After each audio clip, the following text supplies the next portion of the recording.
This is NDTV. And you're watching NDTV Prime.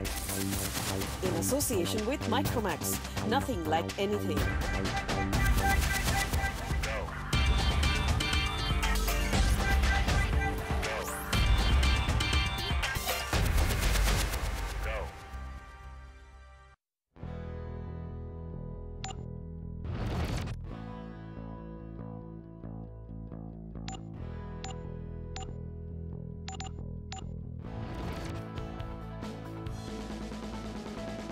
In a young country eager for the best quality education, for the best jobs accessible to all, it's not surprising that what the budget has for education for youngsters has been watched so closely. So how did it fare? And more importantly, what about the road ahead? That's what we're looking at today in a very special panel. Joining us, we have Lata Vaidyanathan. She's, of course, the former principal of Modern School Barakamba, also a well-known educationist, Professor Simrat Kaur of the Faculty of Management Studies, Ashish Dhawan, founder and CEO Central Square Foundation, as well as Saurabh Kochar with printvenue.com. Thanks all so much for being with us. Ma'am, if I could start by asking you, what do you believe is the one takeaway from what you heard yesterday? And was there one thing that you believed was missing? I'll answer this in two parts. First is I'm happy that there is some additional focus on education and the allocation has been enhanced, probably state-wise. Without going into the depth of figures, I want to say that I'm happy that we need to really move on with what has been allocated at a central level as also at state levels.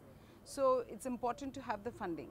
But the second issue that really bothers me is, I think we'll discuss it slightly later, does increase in allocation ensure quality? Right, of course. And we're going to, of course, like you said, look at that more closely. But Ashish, besides the focus on skills, which of course we're going to again get into that in a moment, what do you believe is the big takeaway for you? We had always told that, and we know that India is a country of contradictions and not everyone can get access to the best quality education. That's where we are even today. Is there anything that you see in the next couple of years or any vision, let alone the governments, the politicians and the politics that sort of see you, have you seen that changing?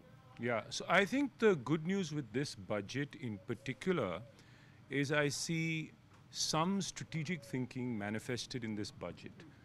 If you look at, say, elementary education in India, we have two large schemes, SSA and MDM, and the allocations to those schemes hasn't improved a lot, and rightly so, because as ma'am was saying, I think we need to focus more on the efficiency of that spend, the effectiveness of that spend, etc. But where they've created new schemes is in areas of putting more money behind teacher training, putting more money behind assessment, and even ICT. So I think those are strategic areas where we were underinvesting. Small amounts of money to start, but I think at least it just shows that there's some strategic thinking reflected there.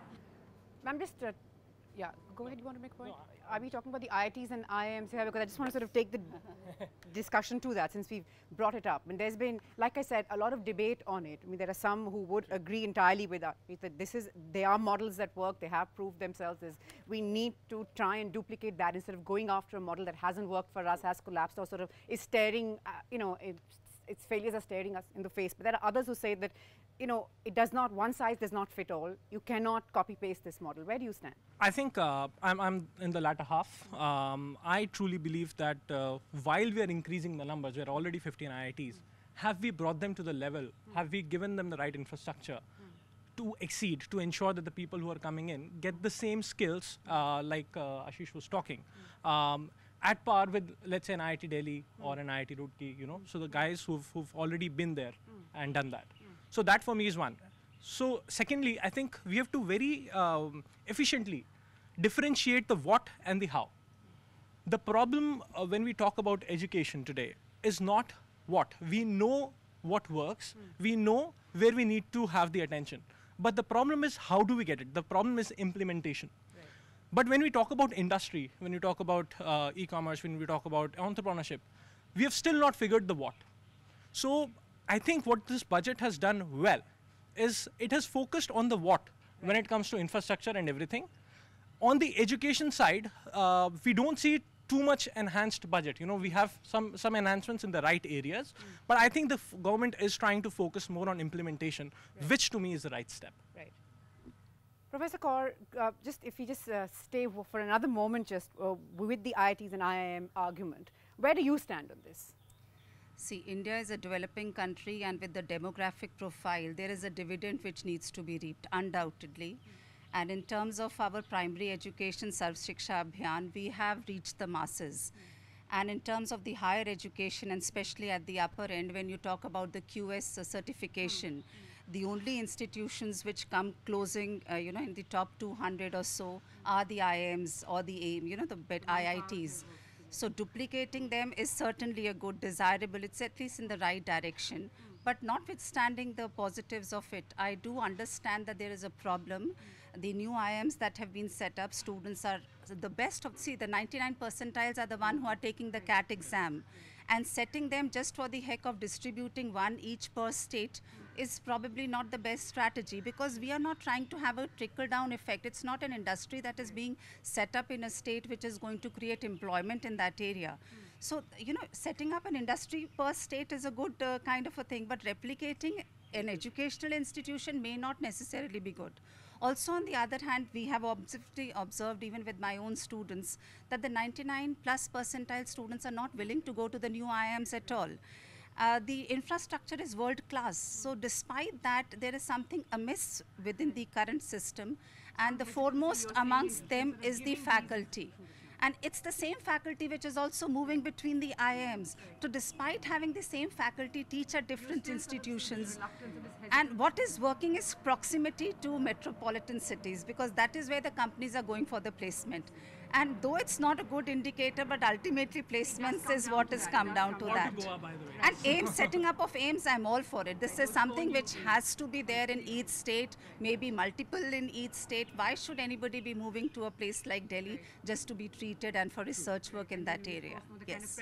So management probably not, but certainly for medical, certainly yes. Quickly respond to that and then move on. Yeah, I think we're being unfair in trying to judge these new institutions too quickly. I mean, no education institution gets built in a few years. Even the IIT Delhis or Kanpurs, which are a benchmark, have gotten built over decades, half a century. So, the fact is the brand name exists, the faculty are moving around, you've got the same systems, processes, infrastructure is pretty good. I'm very hopeful. You've got to give it time. I mean, these things take time to mature. They're not going to happen overnight, even with students. As a student, I'm going to hesitate going to the 8th IIM relative to ABC. But it's still, that 8th IIM is still attracting the top 5 percentile, maybe not the top 1 percentile of students, and is probably better than 95% of all the private institutions out there. So if we're looking at solving the country's problem, right, let's not compare just the new IIM with IIM ABC. One, let's give it time. And two, let's compare it with everything that's out there, which is an ocean of mediocrity and scamsters in general. So relative to that, these are still excellent institutions. Quickly, and then I'll move on. I'm just adding on to what he said. In the education sector, unfortunately, a large proportion of the expenditure is a revenue expenditure and not on capital expenditure. With these IIMs, it's suddenly everything going in for capital expenditure. And this is where after the gestation period gets over and you have your infrastructure set up, over time, certainly it's a step in the right direction, because we need to move from revenue expenditure to capital expenditure, especially so in the education sector.